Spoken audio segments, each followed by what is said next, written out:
I am Dr. Tanmoy Biswas. So today we shall learn a basic difference between this conjugated diene, unconjugated diene and cumulated diene. I guess first two name are you are familiar, but this third name you are not, so I shall explain little bit. Now if you look at the conjugated diene means all atoms, carbon atoms are in conjugation. This is 1, 2, 3, 4. So there are two double bond A between 1 and 2 and double bond B between 2 and 3. They all are in conjugation and all the atoms have sp2 hybridized.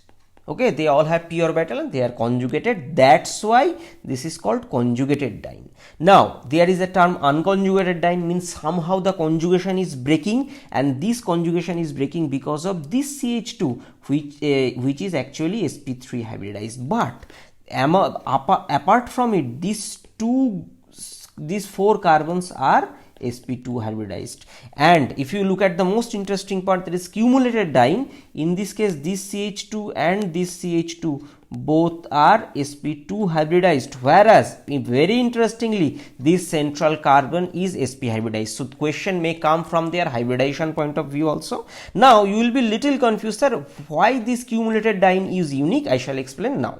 So this is, if you look at this cumulated diene, there is one orbital picture I have presented here. So in this case there are two p orbitals. You can consider this is a pz and another one that is py.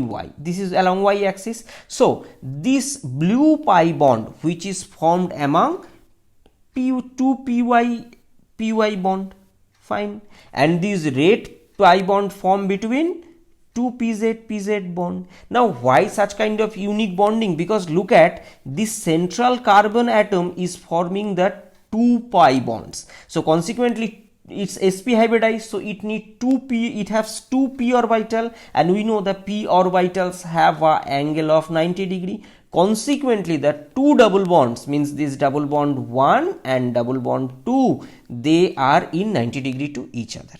Okay, and similar means this is actually alene, CH2 CH2. There is another kind of molecule where this CH2 is replaced by oxygen, here you can see, and this molecule is known as ketene. Okay, so this is also a similar kind of molecule where this central carbon is sp hybridized, and apart from that this oxygen and this CH2 both are sp2. So question may ask from their hybridization point of view also. So this is the end of the discussion. Thank you.